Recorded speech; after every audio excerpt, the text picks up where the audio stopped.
بسم الله الرحمن الرحيم تبارك الذي بيده الملك وهو على كل شيء قدير الذي خلق الموت والحياة ليبلوكم أيكم أحسن عملا وهو العزيز الغفور الذي خلق 7 سماوات طباقا ما ترى في خلق الرحمن من تفاوت فارجع البصر هل ترى من فطور ثم ارجع البصر كرتين ينقلب إليك البصر خاسئا وهو حسير ولقد زينا السماء الدنيا بمصابيح وجعلناها رجوما للشياطين وأعتدنا لهم عذاب السعير وللذين كفروا بربهم عذاب جهنم وبئس المصير إذا ألقوا فيها سمعوا لها شهيقا وهي تفور تكاد تميز من الغيظ كلما ألقي فيها فوج سألهم خزنتها ألم يأتكم نذير قالوا بلى قد جاءنا نذير فكذبنا وقلنا ما نزل الله من شيء إن أنتم إلا في ضلال كبير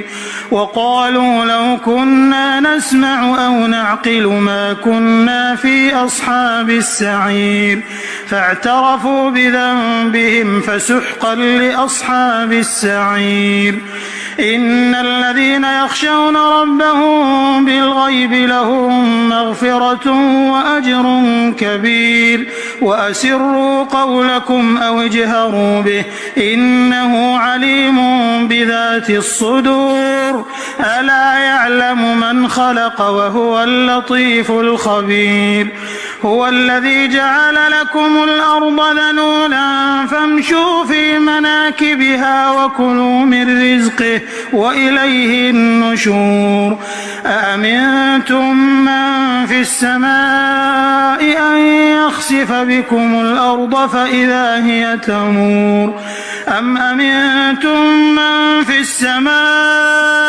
أن يرسل عليكم حاصبا فستعلمون كيف نذير ولقد كذب الذين من قبلهم فكيف كان نكير أولم يروا إلى الطير فوقهم صافات ويقبضن ما يمسكهن إلا الرحمن إنه بكل شيء بصير أمن هذا الذي هو جند لكم ينصركم من دون الرحمن إن الكافرون إلا في غرور أمن هذا الذي يرزقكم إن أمسك رزقه بل لجوا في عتو ونفور أفمن يمشي مكبا على وجهه أهدى أمن يمشي سويا على صراط مستقيم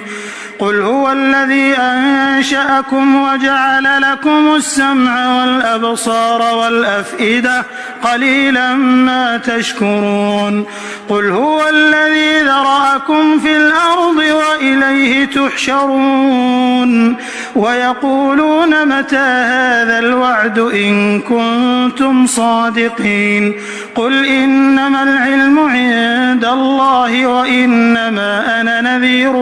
مبين فلما رأوه زلفة سيئت وجوه الذين كفروا وقيل هذا الذي كنتم به تدعون قل أرأيتم إن أهلكني الله ومن معي أو رحمنا فمن يجير الكافرين من عذاب أليم قل هو الرحمن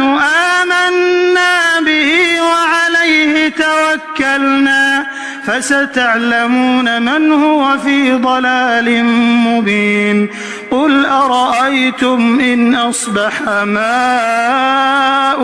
غورا فمن يأتيكم بماء